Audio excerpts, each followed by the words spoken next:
बोलो।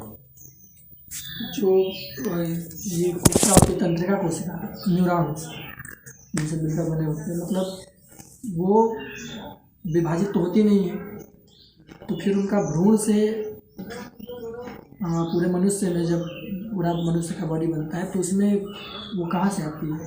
मतलब भ्रूण से उसका विभाजन होता है, क्योंकि भ्रूण तो बहुत छोटी अवस्था है, उसमें तो अगर रहेगी तो एक दो कोशिका, न्यूरॉन्स उसमें कहाँ से आते हैं? हम लोग का जो मस्तिष्क का विकास जो है ना, काफ़ी देर से होता है। हाँ,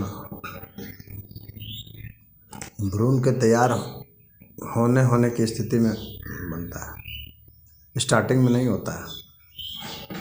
अच्छा, तो काफ़ी देर से तो ठीक है, जब छोटा बच्चा रहा तो उसमें तो न्यूरॉन्स कम रहेंगे। वो बढ़ता है ना, एलोंगेट हो जाता है ना, बड़ा होता है। तो उनका साइज बढ़ता है, संख्या में उनकी वृद्धि नहीं होती। अब वो एक निश्चित संख्या में आते कहाँ से होंगे फिर? जैसे कि जब दिमाग का हमारे मान लीजिए विकास हो रहा है, जब दिमाग हमारा बन, इसी से बनते हैं ना, इन्हीं कोशिकाओं से बनते हैं। इन कोशिकाओं ये कोशिकाएं परिवर्तित हो जाती है उसमें, हाँ, और फिर जो उनका सामान्य, प्रसार हो जाता है। हाँ, होता है तो डीएनए में उसकी कोडिंग होती है कि भाई यही सब यही सब कोशिकाएं जो है तंत्रिका तंत्र की कोशिकाएं बनेगी, तो डीएनए में कोड होता है।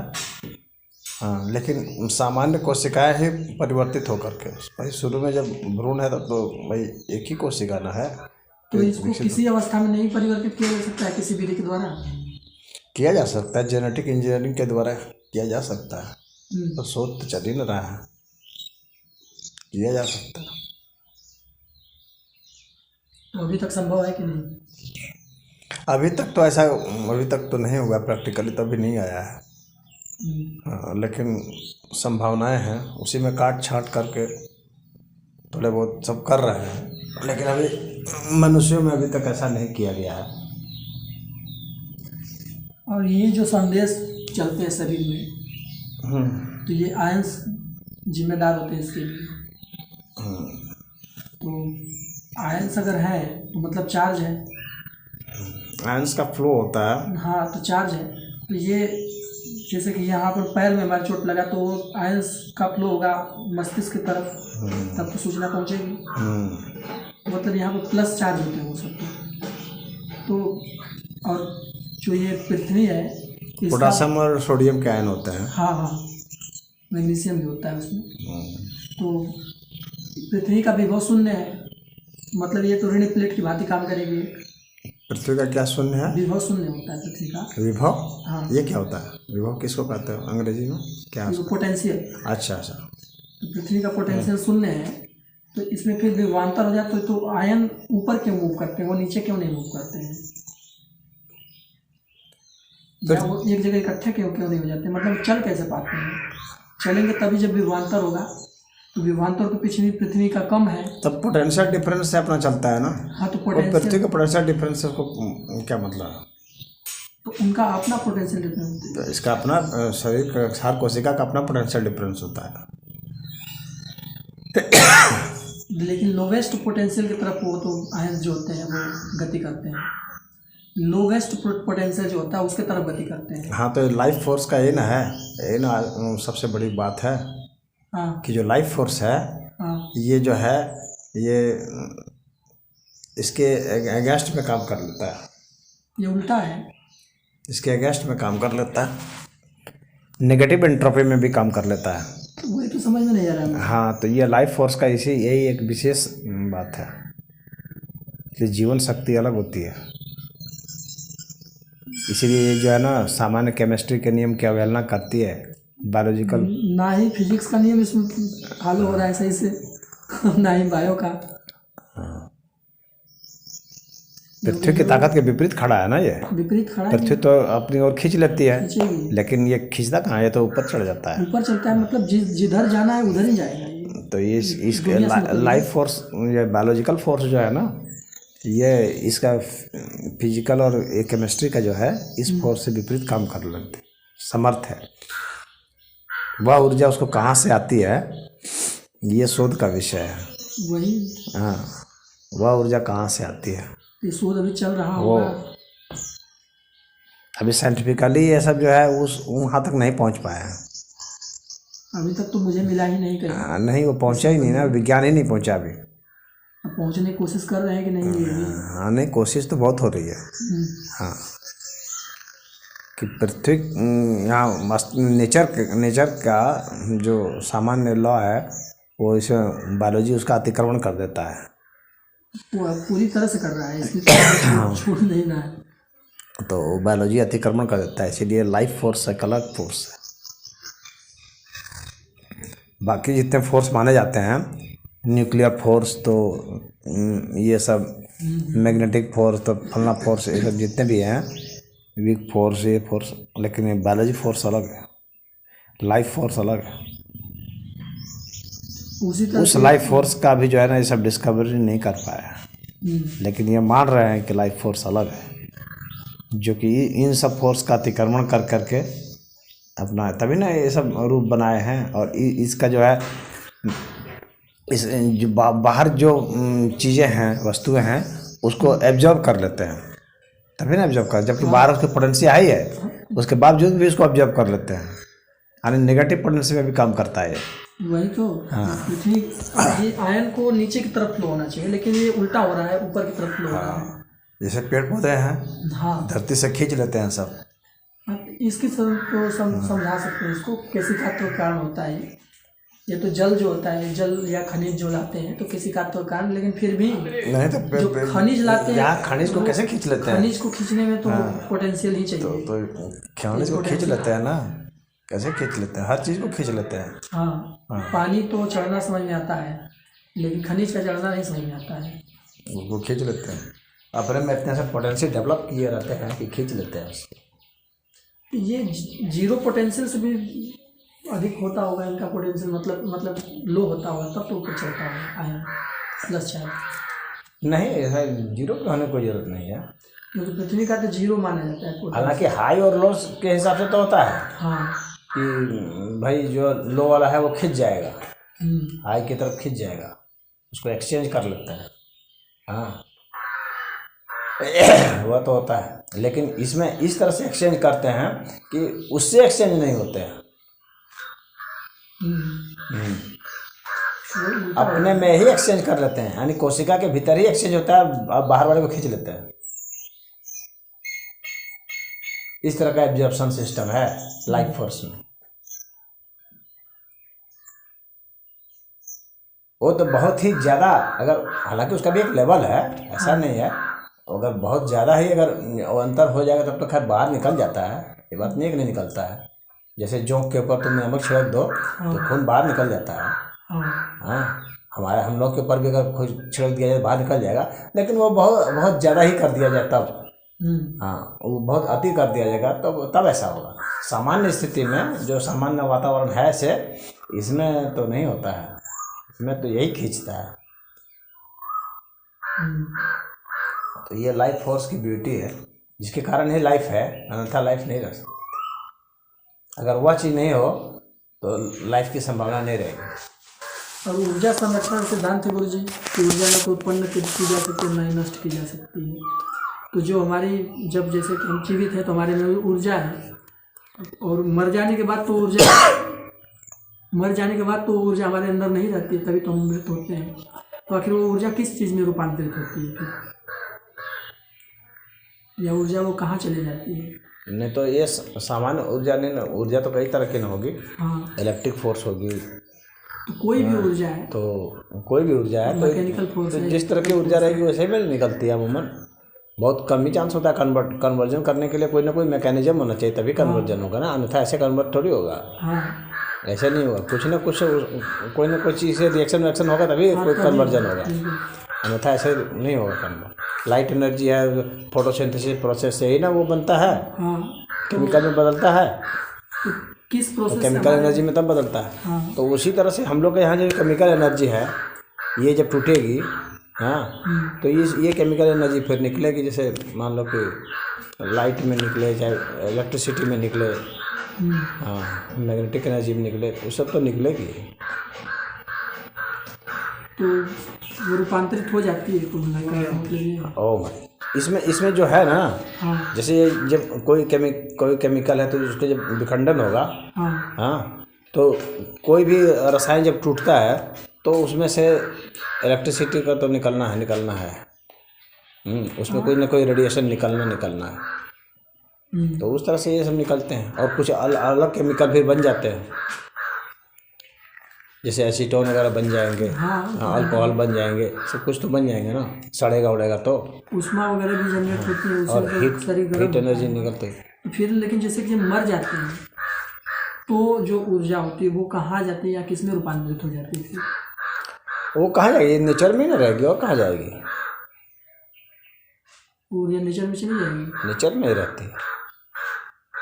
तो क्या इस चीज़ से उस पर नहीं पहुंच सकते हैं आत्मा वाले विषय पर? वो आत्मा वाला विषय अलग है, आत्मा वाला एनर्जी थोड़ी ना है। तो आत्मा फिर क्या है वो? आत्मा एनर्जी नहीं है। एनर्जी नहीं है? नहीं, फिर आत्मा क्या है फिर? वो एनर्जी से बाहर का फील्ड है जो एनर्जी को कंट्रोल करता है। एनर्जी को कंट्रोल करता है? हाँ, एनर्जी के फ्लो को कंट्रोल करता है, एनर्जी के रूपांतरण को कंट्रोल करता है। उसी को ना प्राण शक्ति कहते हैं, जो इन शक्तियों का वो स्रोत है, एक तरह से वो इन शक्तियों को रेगुलेट करने वाला है। तभी भी कोई प्राणित है। हाँ, और उस प्राण शक्ति को कंट्रोल करने वाला आत्मा है। इस एनर्जी को कंट्रोल करने वाला प्राण है और प्राण को कंट्रोल करने वाला आत्मा है। हाँ, बल्कि बीच में मनस भी है। ये मनस क्या है? हाँ, वो चेतना है। चेतना मतलब विचार? यानी प्राण को कंट्रोल करने वाला चेतना है, चेतना को कंट्रोल करने वाला फिर जो है वह है आत्मा। वो बहुत सूक्ष्म है, उसको किसी में मिलना नहीं है। तो ऊर्जा से भी परे चीज है वो? ऊर्जा से बहुत आगे है, ऊर्जा से परे तो प्राण ही है। अच्छा, प्राण भी ऊर्जा नहीं है? हाँ, प्राण भी ऊर्जा नहीं है। प्राण ऊर्जा तो कहते हैं इसको? कहते हैं इस अर्थ में कि वो ऊर्जा के रूप में व्यक्त हो रहा है, लेकिन मूल रूप से तो वो ऊर्जा को कंट्रोल करने वाला नियामक है, उसका रेगुलेटर है। इसलिए प्राण शक्ति कहते हैं, एक अर्थ में शक्ति कहते हैं, यानी प्राण जो है शक्ति के रूप में है। प्राण जो है शक्ति के रूप में अभिव्यक्त हो रहा है, इसीलिए प्राण शक्ति कहते हैं। अन्यथा अपने आप में प्राण जो है ना वो शक्ति नहीं है, बल्कि शक्ति का कंट्रोलर है।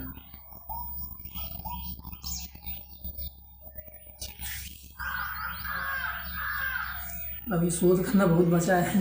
हाँ, तो अभी तो कुछ नहीं हुआ है लग रहा है, 50% लगभग पहुंच पाया है। अभी 2 कदम आगे जाएगा। 2 कदम क्या, कमी 2 कदम। एनर्जी लेवल से बहुत हाई स्थिति है उसकी। अभी हम लोग एनर्जी फील्ड में पहुंचे हैं। एनर्जी फील्ड से भी बाहर कुछ चेतना पर भी शोध हो रहा है, कर रहे हैं ऐसा, साइंटिस्ट सब कर रहे हैं। कॉन्शियसनेस पर शोध हो रहा है। कॉन्शियसनेस की स्थिति में पहुंचेंगे तो हम मनस क्षेत्र में पहुंच जाएंगे।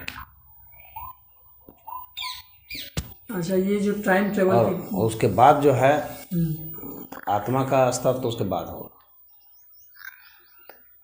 जो टाइम ट्रेवल है, इसमें एक कहानी मुझे याद नहीं आ रही है, लेकिन है ज़रूर, कहीं न कहीं मैं इसको देखा हूँ। उसमें टाइम ट्रेवल का मतलब क्या हुआ? समय, टाइम का अपना ट्रेवल या हम लोग का टाइम में ट्रेवल? हाँ, इसमें 2 तरह के प्रश्न है ना। हाँ, 2 तरह का तो द्व्यर्थी तो है। हाँ, समय कहाँ कहाँ यात्रा कर रहा है, खुद समय और एक है कि हम समय में कहाँ यात्रा कर रहे हैं। हम जो समय से अलग हैं, तो हम तो कर ही रहे हैं अभी, तो उसको तो हम देख ही रहे हैं। हम जो समय से अलग हैं वो कहाँ यात्रा कर रहे हैं। समय निर्धारित करता है, काल तत्व तो बहुत सूक्ष्म तत्व है।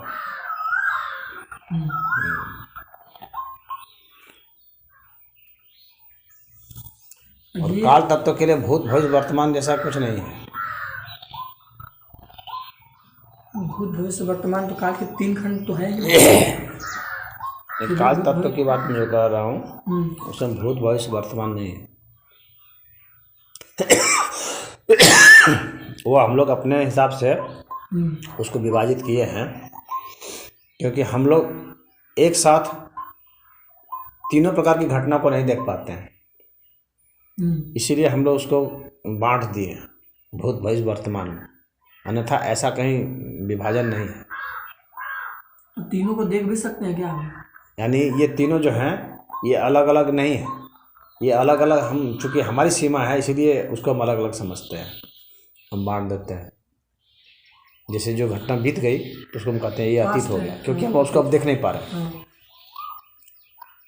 और जो आने वाली है उसको भी नहीं देख पा रहे हैं, हाँ, तो इसीलिए कहते हैं कि वो भविष्य है।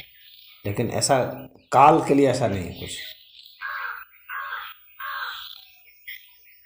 तो तीनों को देख भी सकते हैं हम, तीनों को वह साथ तो एक देख तरह से सकते हैं। सर्वव्यापी स्थिति है उसकी, उसकी तरफ से कोई विभाजन नहीं है। यानी काल तत्व में विभाजन नहीं है ऐसा एज सच। ये हमारी अपनी क्षमता के कारण वो विभाजन हम लोग अपने सहूलियत के लिए किए हैं।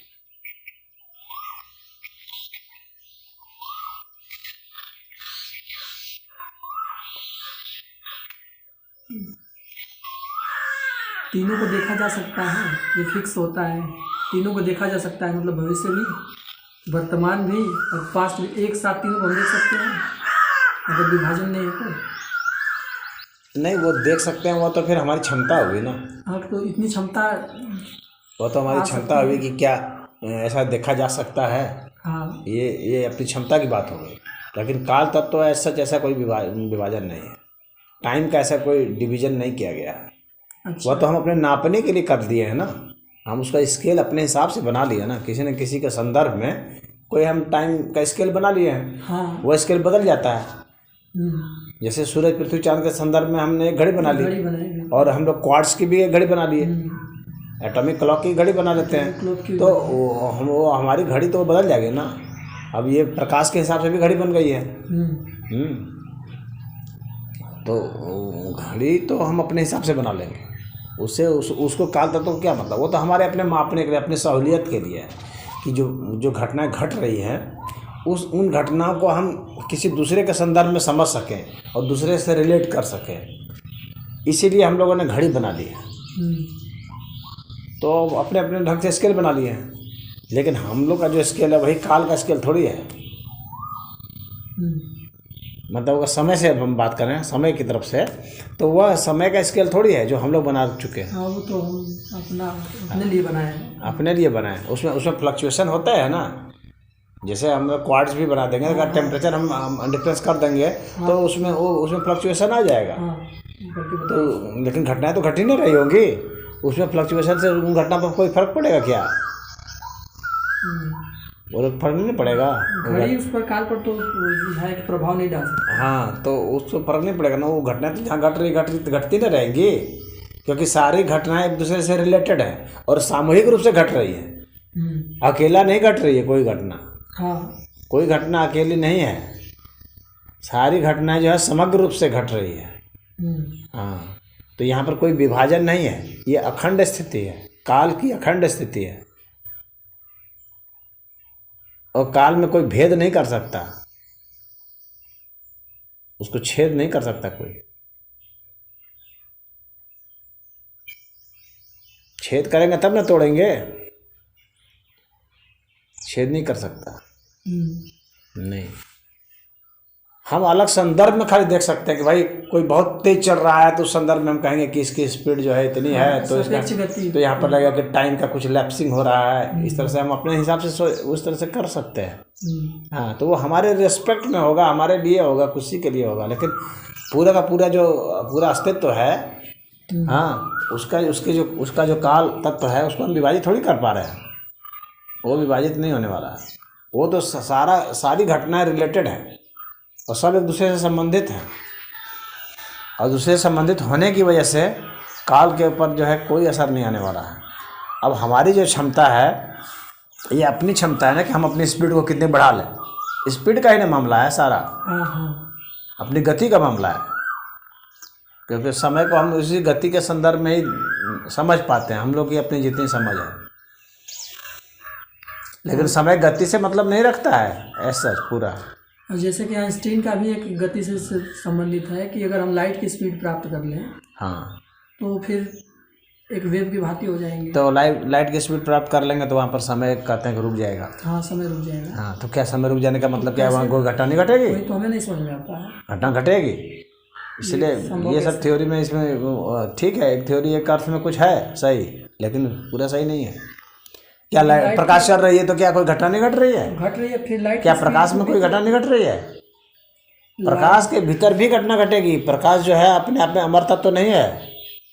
हाँ हाँ, वो अमर कैसे? अमर तो बिल्कुल नहीं है, क्योंकि वो जब प्रकाश में खुद परिवर्तन होता है। हाँ, तो प्रकाश अमर तत्व तो नहीं है। अगर प्रकाश की स्पीड को मान लिया कि हाँ इसकी सबसे ज़्यादा स्पीड है, हाँ तो सबसे ज़्यादा स्पीड है तो क्या हो गया? क्या वो अमरता को प्राप्त है प्रकाश? नहीं प्रकाश है, क्योंकि वो भी जन्मा है कभी। हाँ, वो प्राप्त नहीं है, वो अभी बदलता है, उसमें भी परिवर्तन होते हैं। हाँ, अगर तो वो प्रकाश भी कोई और चीज़ में बदल जाता है, और उसकी जो है और उसकी स्पीड जो है अनंत स्पीड नहीं है, मात्र 3,86,000 मील प्रति सेकंड है ना। हाँ, 3 × 10⁻⁸ हाँ, मीटर पर सेकंड, इतना ही ना है। हाँ, 3.86 मीटर पर सेकंड ये है ना। 3 × 10⁸ 1,86,000 मील है प्रति सेकंड। तो ये कोई बहुत अनंत स्पीड तो है नहीं, ठीक है, बहुत बाकियों की अपेक्षा ज़्यादा स्पीड है, ठीक है, लेकिन इससे वो काल का भेदन नहीं कर सकता। लेकिन काल के ही रिस्पेक्ट में तो इसको माप रहे हैं। ये भी तो एक प्रश्न है कि काल के ही रिस्पेक्ट में तो मापा जाए। बिल्कुल माप रहे हैं। तो फिर समय जब स्थिर हो जाएगा तो फिर उसको माप भी कर सकते जब समय स्थिर हो गया। समय स्थिर होता ही नहीं है, समय ही तो प्रेरित कर रहा है। उस अर्थ में समय स्थिरता और गति से परे है। हाँ, क्योंकि स्थिरता भी हम लोग समझेंगे किसी के सापेक्ष में ही, गति भी समझेंगे सापेक्ष में ही। हाँ, तो वो समय जो है वो इन सबसे परे है, और ये समय के सापेक्ष वो सर्वव्यापी है। आपकी कोई भी घटना, ये पूरे अस्तित्व में कोई ऐसी घटना नहीं है जो कि किसी दूसरे से घटना संबंधित नहीं है। पूरा अस्तित्व एक साथ सब सारे मिले हुए हैं, चाहे ब्लैक होल हो, चाहे स्टार हो, चाहे प्लैनेट हो, चाहे वो हो, चाहे एटम हो, चाहे कोई भी हो, मॉलिक्यूल हो, चाहे प्रोटॉन जो भी है, सब मिलकर के एक साथ वो है प्रवाह में है ना, और कुछ ना कुछ अंजाम दे रहे हैं ना। तो यहाँ पर जो है हम अगर काल तत्व को देखें तो हम इसको बिल्कुल ऐसे नहीं कर सकते कि उसको रोक दिए हैं कि इधर वाला जो है अब इधर अतीत हो गया, उधर वाला भविष्य हो गया, बीच वाला वर्तमान हो गया, ऐसा नहीं है। एक साथ ही चलता है, वो हमारी क्षमता के लिए बस सिर्फ इतना विभाजन है। काल तत्व तक जब हम पहुंचेंगे तो हम काल को जानेंगे, न कि काल के हिसाब से हम गति करेंगे, ऐसा नहीं होगा। नहीं समझ पा रहे हो कि नहीं क्या कहना चाह रहा हूँ? समझ रहा हूँ। आप भूत भविष्य वर्तमान में नहीं जाएंगे, भूत भविष्य वर्तमान क्योंकि होता ही नहीं है। अच्छा। तो जाएंगे कहाँ? हाँ, ये सब तो एक ही है। भूत भविष्य वर्तमान होता नहीं है, वह तो हम लोगों ने अपने कुछ समझने के लिए कर रखे है कि ये भूत हो गया, ये भविष्य हो गया, ये वर्तमान हो गया। मूलतः भूत भविष्य वर्तमान नहीं होता है। तो यदि हम काल तक पहुँच गए तो काल तक पहुँच जाएंगे तो हम भूत भविष्य वर्तमान में नहीं जाएंगे, बल्कि काल तक पहुँचे, काल को हम समझेंगे, बस यही होगा। और काल को हम क्या समझेंगे कि काल सर्वव्यापी है। काल को क्या समझेंगे कि काल जो है वो वही उसी की प्रेरणा, उसका स्फुरण है। काल एक तरह से जो है ना सबको लिंक किया हुआ है, यही समझ लो। तो अगर हम उसको थोड़ा और सिंपल में वे में कहना चाहें तो यही है कि जैसे सूत कैसे मोतियों में पिरो दिया जाता है तो लिंक कर दिया एक दूसरे को, तो हर चीज़ जो हर तरीके से लिंक है, हर चीज़ जो सभी से हर तरीके से लिंक्ड है, वह काल तत्व है।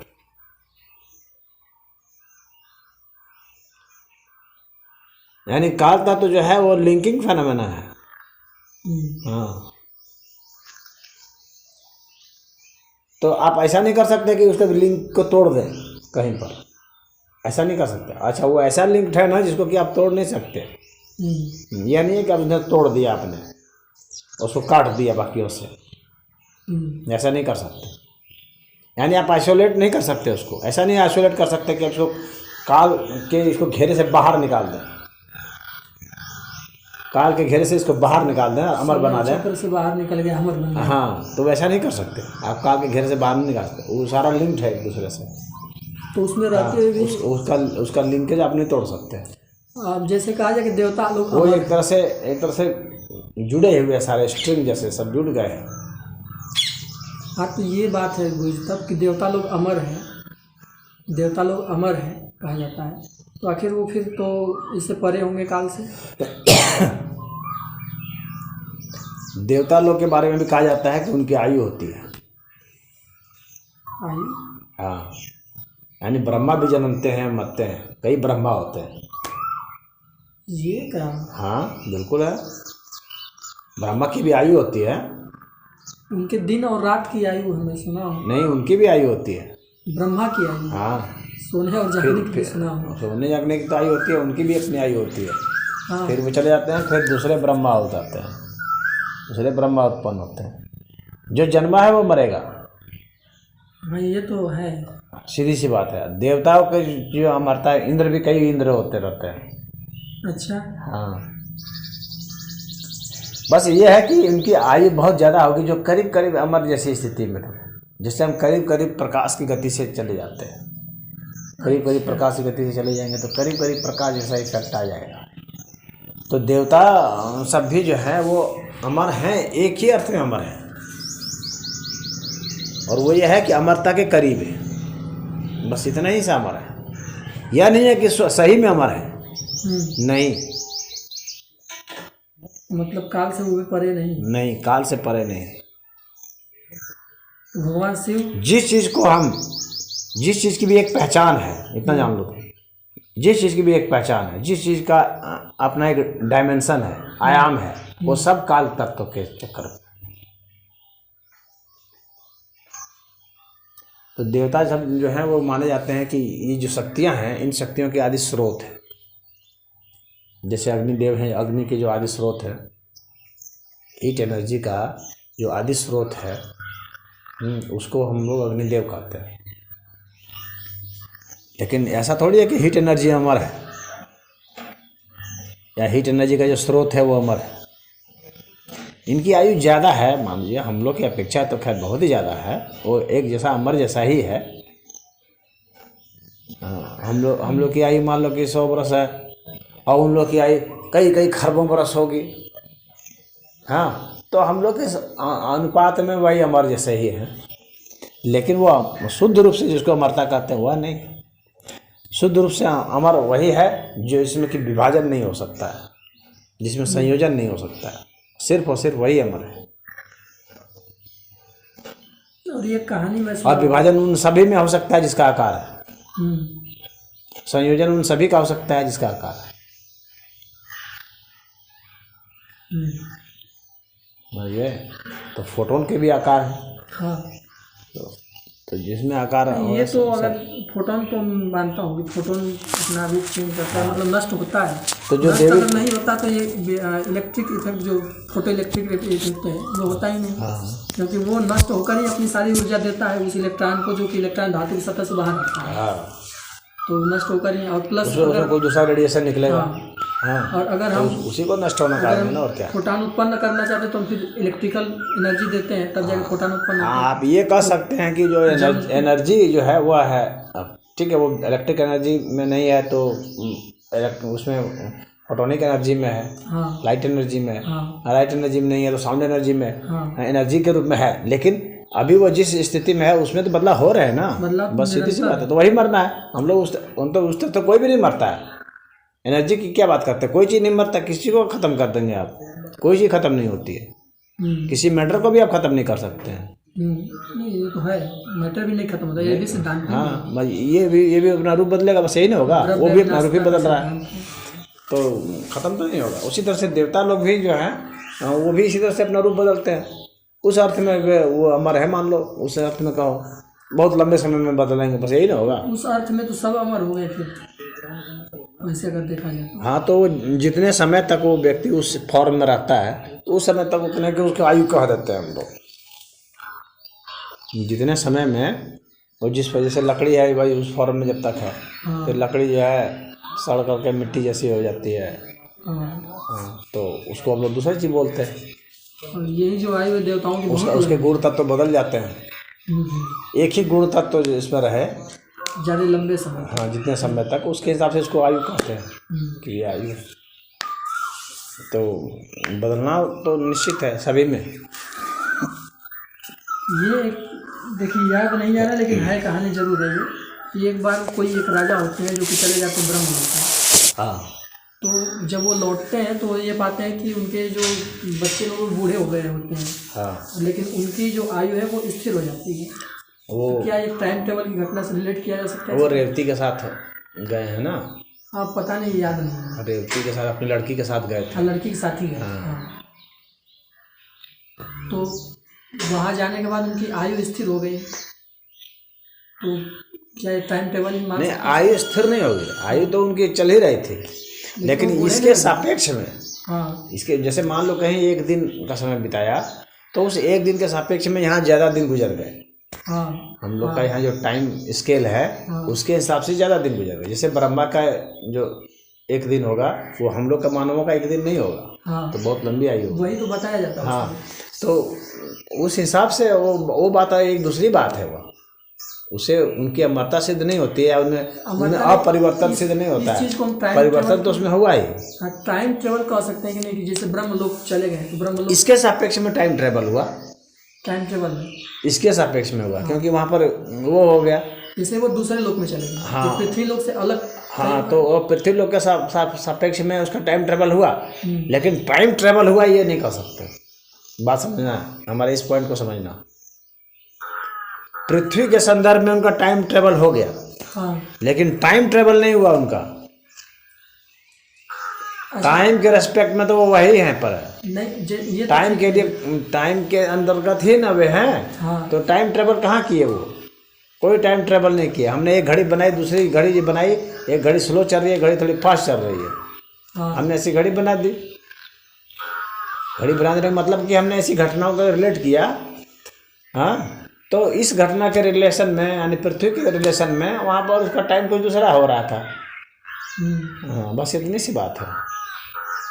तो अगर मान लीजिए टाइम उधर, उसको टाइम ट्रेवल उसी अर्थ में कह सकते हैं और किसी अर्थ में नहीं। तो फिर वो जैसे कि यहाँ से वो गए, उदाहरण के लिए यहाँ से वो गए, तब तक यहाँ पर मान लो 20 वर्ष गुजर गए थे। 20 वर्ष गुजर गया, और वहाँ पर एक ही दिन उनका गुजरा था, उदाहरण के लिए। लेकिन वो जहाँ पर हैं उसके सापेक्ष में कोई एक दूसरा भी लोग हो सकता है जहाँ की तुलना में वो जो है, और मतलब उनका समय एक दिन गुजरा ना, तो वहीं पर कहीं पर हो सकता है कि एक क्षण गुजर रहा हो जिसमें इनका एक दिन गुजर गया।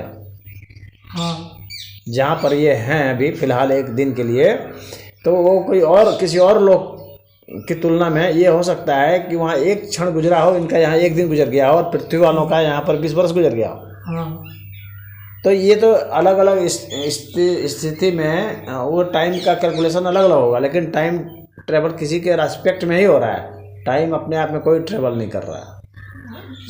वो तो अपने आप में वो आपका एक फिनोमिना है। अगर मान लीजिए जैसे कि आज के युग में जो साइंस और जो ये बात करते हैं टाइम ट्रेवल को लेकर, तो इस फिनोमिना से देखें तो उस समय के लोग यहाँ तक सक्षम थे इस चीज़ को करने में कि वो दूसरे लोग तक जा सकते थे इस घटना को। मतलब आज के हिसाब से देखें तो यही टाइम ट्रेवल है कि हम कहीं और चले जाएं।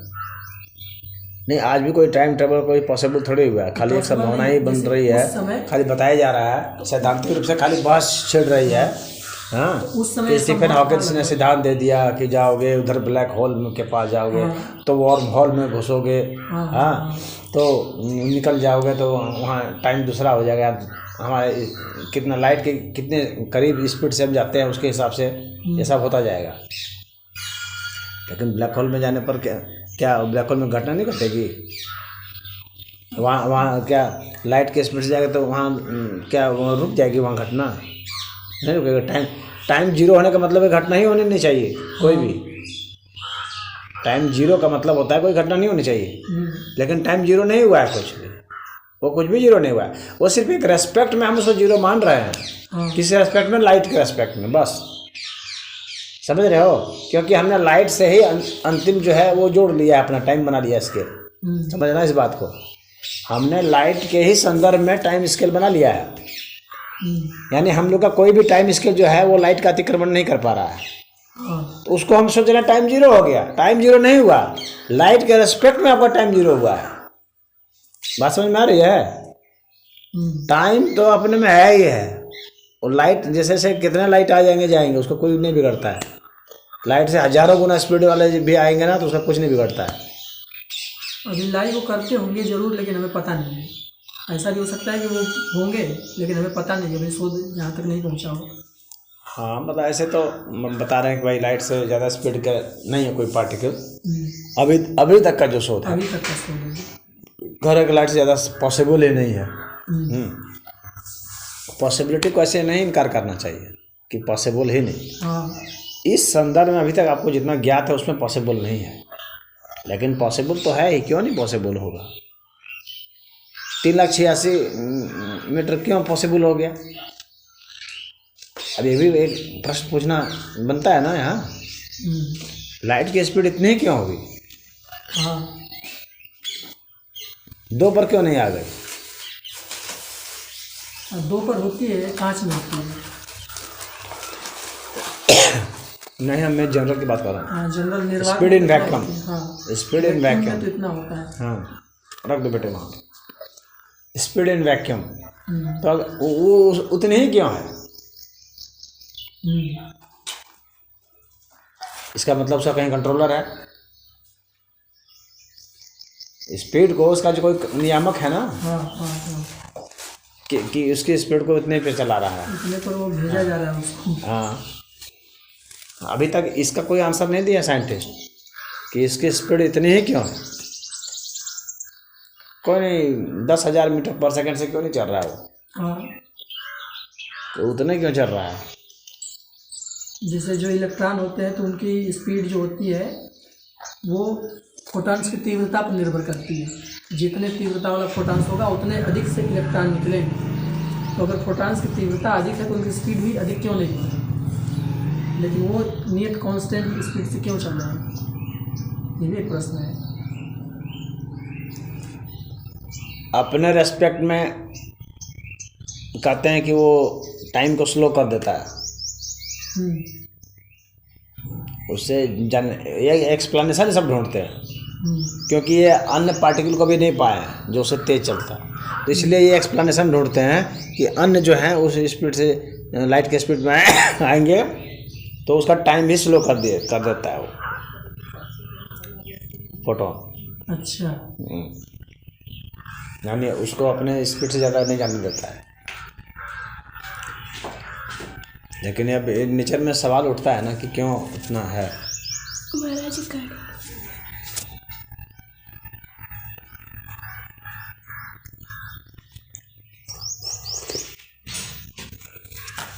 तो लाइट का वो हो स्पीड या कोई भी चीज़ की जो स्पीड होगी, सभी की स्पीड लाइट के ही संदर्भ में नहीं होगी।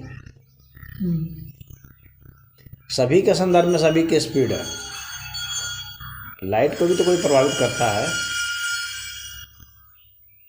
तभी ना कहीं लाइट की स्पीड कहीं बिल्कुल प्रभावित होती है ना, प्रभावित होती है ना। कांच में 2 है, निर्वात में 3। तो ऐसी भी कोई चीज़ है जिसकी स्पीड कई गुना ज़्यादा होगी, लाइट से भी परे है। हम काल तक तभी पहुंच सकते हैं जब हमारी स्पीड इनफाइनाइट हो जाए। जो पूछ रहे हो ना काल तत्व का, कि एक साथ हम कब सब देख सकते हैं हर जगह की घटना को एक साथ, यही ना तुम्हारा था सवाल कि वहाँ पर इतना हो रहा है, यहाँ इतना हो रहा है ट्रेवल का। तो एक साथ हम तभी पहुँच सकते हैं जब हमारी स्पीड जो है लाइट की स्पीड नहीं, इनफाइनाइट स्पीड हो। हमारी स्पीड जब इनफाइनाइट होगी तो तब फिर जो है हम काल तत्व तक पहुँच गए।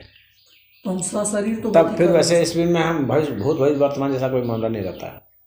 मन की गति गुजरी तो होती है इनफाइनाइट, मन की गति नहीं, इनफाइनाइट वो भी नहीं है। कैसे इनफाइनाइट नहीं? मन की गति इनफाइनाइट नहीं होती। तो उसको फिर माप कैसे सकते हैं? उसकी गति तो जो नहीं माप सकते हैं तो वही तो अपरिभाषित है, इसकी गति तो परिभाषित नहीं है। परिभाषित है ना। कैसे है? तुम मन से इनफाइनाइट का मतलब हो गया जो हर समय उपलब्ध हो, हर जगह। तुम मन से एक साथ सब चीज़ के बारे में नहीं सोच सकते हो। पर्टिकुलर एक के बारे में सोच पाए। समझ गए कैसे मापा जाता है? लाइट हर जगह प्रेजेंट नहीं है, हाँ इसीलिए लिमिटेड है। हाँ। जो अनलिमिटेड हो जाएगा, इनफाइनाइट हो जाएगा, उसकी प्रेजेंस हर जगह हो, उसका कभी अभाव नहीं होगा। तो मन की स्पीड जो है अनंत नहीं है। मन तो एक दो डायरेक्शन में चल सकता है, सभी डायरेक्शन में नहीं चल सकता। एक साथ तुम सभी चीज़ों को नहीं सोच सकते हो। सोचना तो दूर की बात रही, सबको जान भी नहीं सकते हो। कितने तत्व हैं यहाँ पता भी नहीं चलेगा मन से। कितने जीव हैं इसी का पता नहीं चलेगा। तो ईश्वर को कहा जाता है तो वो इनफाइनाइट स्पीड होनी चाहिए। तो वो इनफाइनाइट मान सकते हैं ईश्वर को? ईश्वर ही इनफाइनाइट है, उसके अलावा कोई इनफाइनाइट नहीं है। तो अगर हमें काल की गति जाननी है तो फिर ईश्वर बनना पड़ेगा। इसीलिए ईश्वर का नाम काल है। ईश्वर का एक नाम काल है। और ईश्वर कैसे बना जा सकता है? ईश्वर कैसे बना जा सकता है? ईश्वर तो ईश्वर ही है। ईश्वर तो हम में है, ईश्वर तो सब में है। तो फिर बनने की भी जरूरत नहीं है। ईश्वर ही सब तत्व ईश्वर ही है। लेकिन ईश्वर को यहाँ पर यह समझना पड़ेगा, ईश्वर समष्टि रूप में और ईश्वर व्यष्टि रूप में, ये अंतर, इस अंतर को समझना जरूरी है। जैसे सागर की एक बूंद जो है वो पानी तो है, हाँ। जो कि सभी सागर में है, लेकिन वो एक बूंद पूरा सागर तो नहीं है। तो पूरा सागर बनने के लिए क्या करना होगा? पूरा सागर आप कैसे बनेंगे? संभव नहीं है। तो फिर तो काल तक तो मनुष्य पहुंच नहीं सकता है। तब मनुष्य तब तो काल तक नहीं पहुंच पाएगा, कभी नहीं पहुंच पाएगा, असंभव है। तो कैसे पहुंचेंगे आप? सिर्फ ईश्वर ही पहुंचते हैं, सिर्फ ईश्वर ही वो काल है, अन्य नहीं। झूठ है इस पर शोध करना। तो इस पर तो शोध करना टाइम व्यर्थ करने जैसा है। नहीं, हाँ। ये कहना सही नहीं। शोध करके हम वहाँ उसके करीब तक पहुँच सकते हैं। इन्फिनिटी माइनस समथिंग में तो हो सकते हैं, वहाँ तक तो पहुँच सकते हैं। उतना नहीं हो सकते, लेकिन उससे एक कम तो हो सकते हैं। एक कम बना जा सकता है। हाँ, वहाँ तक तो शोध जा सकता है।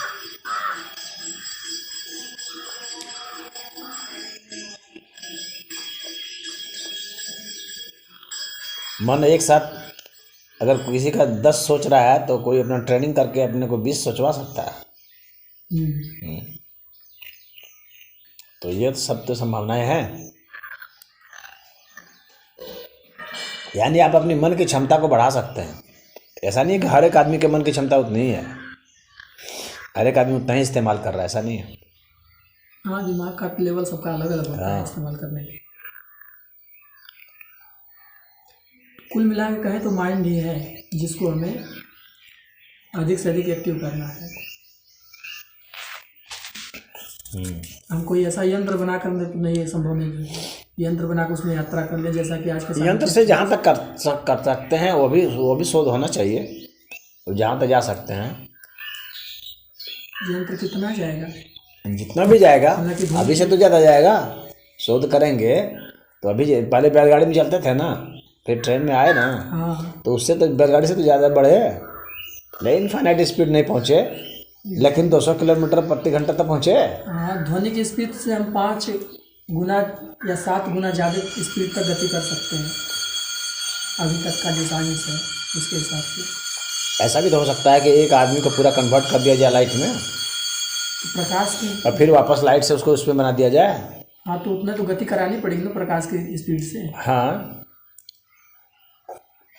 ऐसा कहने का मतलब है कि उसको उसमें बदल करके फिर वापस बदलने की क्षमता आ जाएगी, तो मनुष्य को कहीं भी ट्रांसपोर्ट करना आसान हो जाएगा ना। हाँ, अभी तो उसको बिठा करके ना करते हैं, उस बार उसको बदल के करेंगे।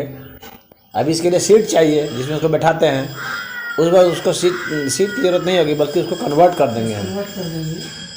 तब बहुत जल्दी ट्रांसपोर्ट होगा ना।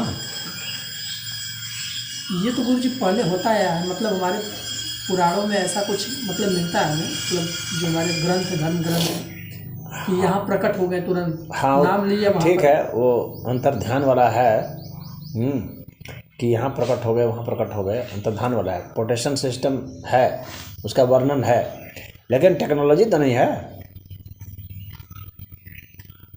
तो वो कम थोड़ी था। बात नहीं समझ रहे हो। हाँ, हम समझ रहे हैं इस टेक्नोलॉजी के माध्यम से हम अगर ये करने में सक्षम हो जाते हैं तो वो फिर चीज़ अलग होगी। टेक्नोलॉजी में हम किसी को कर सकते हैं ना। हाँ, और अंतर्धान में तो ठीक है भाई, प्रभु प्रकट हुए, प्रभु अंतर्धान हो गए। हाँ, तो वो बात उससे हम वो एक फिलॉसफी है, वह एक फिलॉसफी है, वो साइंस नहीं है कि प्रभु प्रकट हो गए, प्रभु अंतर्धान हो गए। यदि हम भी प्रकट और अंतर्धान होना चाहते हैं तो हमको टेक्नोलॉजी चाहिए होगी। हाँ, तो जब वो टेक्नोलॉजी होगी तो वो साइंस हो जाएगा। किस सिस्टम से ऐसा हो सकता है? तो उसी सिस्टम से हो सकते हैं। वो स्पष्ट संकेत दे रहा है अंतर्धान वाला, जो हम लोग के शास्त्रों में वर्णन है कि आप अपने को लाइट में कन्वर्ट कीजिए और लाइट को पुनः अपने में कन्वर्ट कीजिए, तब ऐसा हो सकता है। अभी तो हम लोग अपने को मैटर में ही कन्वर्ट करके वापस नहीं आ पा रहे हैं, तो लाइट में तो कन्वर्ट होकर वापस आना तो बहुत दूर की बात रही। दूर की बात है। तो मैटर में ही ये कन्वर्ट करते मर जाता आदमी। हाँ, ये जब तक प्राण शक्ति पर खोज नहीं हो जाएगी, ये आदमी को जीवित रखा जाए उसको बदलने के बाद भी, तब तक नहीं हो जाएगा। लाइफ फोर्स की खोज करनी पड़ेगी, कुल मिलाकर तब जा करके होगा। तब हम इसको विखंडित कर सकते ये तो हैं पूरा आदमी लिंक है को, गुरुजी। और फिर इसको जोड़ सकते हैं। हम जहाँ से चले थे फिर वहीं पे पहुँचते दिख रहे हैं। अभी लाइफ फोर्स से शुरुआत किए थे और उससे पहले कोशिका शुरुआत किए थे। तो ऐसा जब लाइफ फोर्स में अगर हम उसका समझ पाएंगे और उसको वापस कर सकते हैं, यानी व्यक्ति के प्राण जाते हैं, जो मरता है, जब हम उसको मरने के बाद उसको वापस ला दें, हाँ, जब ये शक्ति आएगी तब हम उसको विखंडित करने में समर्थ होंगे, तो ऐसा भी तब हम उसको तोड़ सकते हैं। ऐसा तो होता रहा है, जैसे कि बहुत ये भी है कि हम अपना शरीर छोड़कर ट्रैवल कर सकते हैं, फिर उस शरीर में अब वापस भी आ सकते हैं। जैसे कि सदगुरु का मैं एक वीडियो देख रहा था, तो उसमें बता रहे थे नहीं, तो वह तो एक फिलॉसफी ना है। हाँ, वो टेक्नोलॉजी नहीं है। हाँ, सब लोग वर्णन कर रहे हैं ना, करके दिखा तो नहीं रहे हैं। बात समझना। हाँ, वर्णन करना किसी घटना का और उस घटना को रिपीट करना, साइंस रिपीटिशन पर चलता है ना। साइंस का एक सिस्टम है कि आपको उसको दोहरा कर दिखाना पड़ेगा, रिपीट करके दिखाना पड़ेगा उसी प्रक्रिया को, तब साइंस में आएगा ना। यह नहीं कि आपने खाली बयान दे दिया, बयान तो एक दावा हो गया बस। लेकिन और फिलॉसफी हो सकती है। ऐसा होता रहा। अब आप उसको कैसे साइंस में उसको बदलेंगे, तो ये आपका शोध का विषय है। तो ऐसा होता रहा होगा तब तो है, कोई जरूरी नहीं है कि ऐसा होता रहा होगा तभी होगा। एक आदमी ऐसी कल्पना भी कर सकता है और ऐसा होता भी रहा होगा, दोनों बातें हो सकती कल्पना कहाँ से आएगी मन में? कहीं न कहीं वो संभावित है, तभी तो कल्पना होगी। तो वो तो है ही, वो बात सही है। तो इसी को ना फिलॉसफी कहते हैं। फिलॉसफी मतलब कि हर प्रोबेबिलिटी पर काम करता है, और साइंस जो है फिलॉसफी के उस पूरे व्याख्यान में से किसी एक दो चीज़ को कन्वर्ट कर पाता है। सारी फिलॉसफी साइंस नहीं बन पाती है, क्योंकि पूरी फिलॉसफी को पूरा साइंस बनाना इतना हंसी खेल थोड़ी ना है।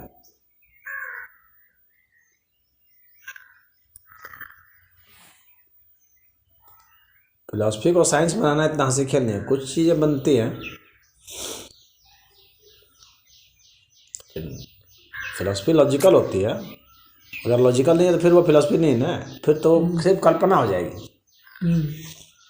फिलॉसफी है मतलब संभव है, कैसे संभव है उसका थोड़ा बहुत उसने हिंट दे रखा है। हाँ, शोध करिए, साइंस का काम। हाँ, अब उस पर शोध करके उसको तकनीक में आप बदलिए, ये साइंस का काम है। फिलॉसफी ने हल्का फुल्का लॉजिक दे दिया विचारों से,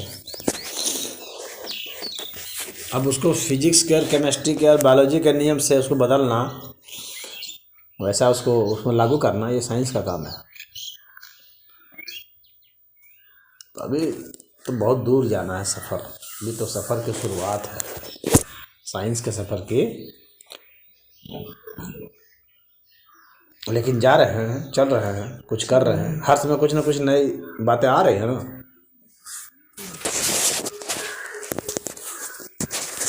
जैसे कि घटना है, जब अल्बर्ट आइंस्टीन अपने टीचर से पूछते हैं एक बार कि क्या इस फिजिक्स में और भी कुछ किया जा सकता है, तो उनका टीचर का जवाब होता है कि इसमें जो कुछ होना है हो गया है, अब इसमें और कुछ नहीं किया जा सकता है। ऐसा कैसे होगा? हर समय कुछ ना कुछ किया जा सकता है, लेकिन फिर आगे चलकर वो साइंस कभी रुका है क्या? वो करते हैं और इसके बाद मॉडर्न फिजिक्स का शुरुआत होता है वहाँ से। फिजिक्स कभी नहीं रुका है, ना रुकेगा। जब तक मानव रहेगा तब तक तो कुछ ना कुछ प्रयोग चलते रहेंगे, कुछ ना कुछ निकल करके आता ही रहेगा। इस अस्तित्व के बहुत सारे नियम निकल के आएंगे। अभी तो क्या निकला है, अभी तो हल्की फुल्की बातें ही आई है, क्योंकि हम बहुत थोड़े से चीज़ों को एक्सप्लेन कर पाए हैं ना, और बहुत सारे थोड़े चीज़ों का प्रयोग कर पाए हैं। अभी उसको प्रतिशत में भी माप नहीं सकते हैं, मुझे लग रहा है।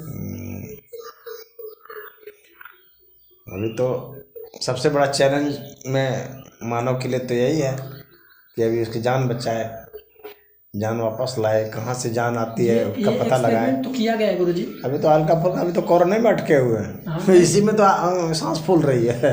ये एक्सपेरिमेंट भी किया गया है, जैसे कि कुत्ते पे एक्सपेरिमेंट हुआ था जर्मनी में, जिसमें उसके दिल की धड़कनों को, मतलब दिल को फिर से उसको चला दिया गया था मशीन से, तो कुत्ता जीवित हो गया और नॉर्मल कुत्ता काम कर रहा था जैसे कि एक कुत्ता रहता है। नहीं, वो जीवित नहीं हो गया, वो मरा नहीं था।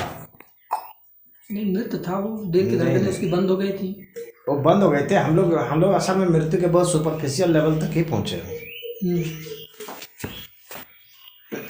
जैसे मान लो दिल की धड़कन बंद हो गई तो घोषित कर दिया ये तो मर गया। हाँ। तो ये अभी वो मरा नहीं है। हाँ। मृत्यु का एक छोटा सा लक्षण आपके सामने आया और आपने उसको मृत घोषित कर दिया। अभी वो मरा नहीं है। वहीं से हम उसको वापस नहीं ला सकते हैं, मतलब हाँ, ये अलग बात है कि वहां तक नहीं ला सकते थे, अब वहां से ला सकते हैं। तो मृत्यु के शुरुआती लक्षण में से है, वो कोई अंतिम लक्षण नहीं है। हाँ, अब जब वहां से वापस डालेंगे तो कोई दूसरा स्टेज होगा जहाँ से इसलिए फिर उसके बाद ब्रेन डेथ मानना जाने लगा। पहले हृदय की गति का माना जाता था, उसके बाद हृदय गति को अमान्य कर दिया गया साइंस के द्वारा। फिर हुआ कि नहीं, ब्रेन डेथ जब होगा तभी असली डेथ है। अच्छा, तो ब्रेन डेथ को भी माप सकते हैं मशीन से? तो अब ब्रेन डेथ में भी वो, उसमें भी अब वो हो गया कि ब्रेन डेथ में भी किस स्टेज में, किस ब्रेन के किस पार्ट का डेथ। हाँ, ब्रेन में भी तो बहुत सारे पार्ट हैं। Brain part. हाँ, जिसके बाद शरीर अपने को रिवाइव नहीं कर पाता है पूरा, फिर से वापस नहीं ला सकता, उसको ही डेथ कहेंगे।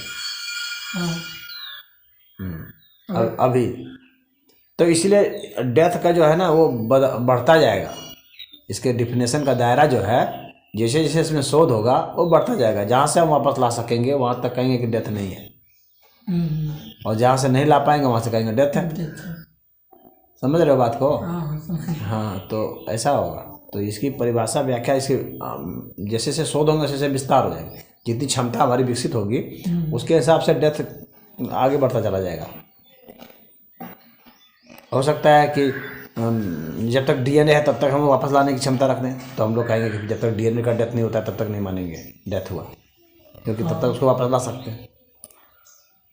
केवल एक कोशिका लेकर भी तो बना सकते हैं। हम बना सकते हैं। और क्लोनिंग टेक्निक तो उसी पर आधारित है। हाँ, अच्छा, लेकिन जो क्लोनिंग है गुरुजी, तो डीएनए उसमें लेकर हम बनाते हैं, तो फिर वहाँ पर फिर वही बात है, भ्रूण वाली बात आएगी। फिर पहले तो भ्रूण ही बनता होगा मशीन के अंदर। जैसे जो कोई व्यक्ति मर रहा है उदाहरण के लिए, और उसकी एक कोशिका ले ली जाए और उसकी क्लोनिंग कर दी जाए, तो सवाल उठता है कि क्या उसने जितने एक्सपीरियंस किए थे वो सारे उसमें आएंगे? सारे आएंगे, सारी मेमोरी क्या उसमें होगी? हाँ, लेकिन ऐसा नहीं है, वो नहीं आते मेमोरी पूरी, कुछ अंश मात्र भी रहता होगा क्योंकि वो सारी संरचना आती है। उस मेमोरी को लाने के लिए जो है, अभी तो खैर प्रयोग ये सब बहुत नहीं हो पाए बड़े स्तर पर, लेकिन क्लोनिंग तो कर रहे हैं, परंतु मेमोरी पूरी आ जाए उसकी संभावना अभी तक तो नहीं आ पाई है। अभी इसमें बहुत सारे शोध होने हैं। यदि उससे अगर पैर खड़ा कर दे उसी मेमोरी के साथ, तो एक तरह से माना जाएगा कि वो आदमी जिंदा हो गया। ओके, फिर ऐसे ऐसे करते करते वो तो बहुत लंबे समय तक अमरता कर से कहें तो करीब पहुंच जाएगा। हाँ, क्योंकि जो उसने अनुभव किया और उसकी जितनी यादें हैं उसके साथ वो व्यक्ति फिर खड़ा है। हाँ, फिर आगे की भी बहुत सारी उसको एक्सपेरिमेंट करने का अवसर मिलेगा। हाँ, और जब ये संभव हो जाएगा तो गुरुजी फिर तो हमें लगता है साइंस बहुत तेजी से डेवलपमेंट करेगा। हाँ, अभी पहले इन लोगों को यही करना पड़ेगा कि मरते हुए आदमी की क्लोनिंग करके पूरी मेमोरी उसमें होनी चाहिए। हाँ, वही जो कुछ उसने अनुभव किया सारा होना चाहिए। अगर ये हो पाएगा तो फिर देर नहीं लगेगी साइंस को आगे बढ़ते हुए। अभी बहुत सफर कर, फिर मृत्यु इन लोग के सामने बहुत बड़ी समस्या बन के खड़ी है।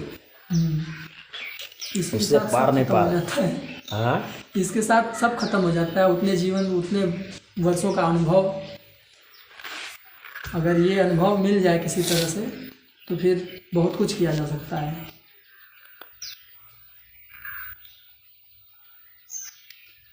दिमाग को भी स्टोर करके रखा जाता है सुरक्षित। अभी तो ये सब 100% जो है ना, मेमोरी को खोजने में ही सफल नहीं हो पाए। मेमोरी को खोजने में सफल नहीं हो पा रहे हैं। अभी तो डिस्कशन इसी पर चल रहा है कि मेमोरी है कहाँ है, क्या सिर्फ दिमाग में है कि शरीर की एक कोशिका में है। हमें तो लगता है गुरुजी कि हम इससे आगे कहीं पीछे अगर देखें तो हम आज के साइंस से आगे थे, लेकिन अपने कुछ गलतियों की वजह से इतना पीछे हो गए थे। क्योंकि पीछे हम देख रहे हैं कि इसका वर्णन है टाइम ट्रेवल जैसी घटना का वर्णन। अब इसको हम टाइम ट्रेवल ही कहेंगे, जहाँ पर वो चले जाते हैं दूसरे ब्रह्मलोक में, फिर वापस आते हैं, एक लोक से दूसरे लोक में चले गए। प्लस जैसे कि अभी अंतर्ध्यान वाली बात आ रही थी, प्रकट होने वाली, हम यहाँ तो कहीं ना कहीं पहुँच चुके हैं और किसी गलती की वजह से फिर पीछे आ गए। अब उस तकनीक को जब हम जारी रखते हैं, अगर वो तकनीक थी तो जारी रखते हैं तो मानव समाज के लिए वो बहुत बड़ी बात होती है। नष्ट हो गया हमारा, लेकिन वो तकनीक तो नहीं, विचार है।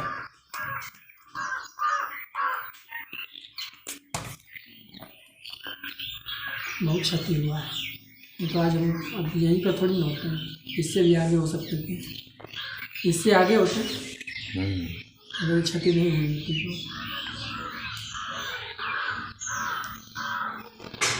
थियोरेटिकली इतना है, जैसा मैं समझता हूँ कि हम जहाँ से जैसे आते हैं तो हम वर्चुअल फॉर्म में उधर रहते हैं, अपने इस फॉर्म के अलावा। जैसे आज से 10 वर्ष पहले जो हम थे वही हम रूपांतरित होकर कब हुए हैं, लेकिन वो सारा चीज़ रूपांतरित होकर के नहीं हुआ।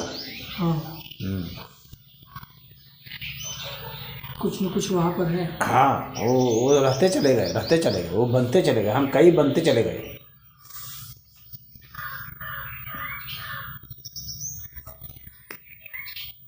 तो इस तरह से देखा जाए तो अस्तित्व की भी एक मेमोरी है, अस्तित्व की भी मेमोरी है। और हमारे रूप अभी बने हैं, सब अतीत के सारे रूप बने हुए हैं, आगे के भी रूप बने हुए हैं और उनको खोजा जा सकता है। उनको खोजा जा सकता है। हमारी निशानियां हैं पीछे। जैसे वर्चुअल पार्टिकल्स होते हैं, जैसे वर्चुअल इमेज होता है, उसी तरह से हमारा भी एक इमेज है, एक रियल इमेज है और एक वर्चुअल इमेज है उसका, जो पास्ट में हो गया। कहे तो उसको रिसाइकिल बिन में डाल दिया गया। अगर चाहे तो उसको रिसाइकिल किया जा सकता है। किया जा सकता है।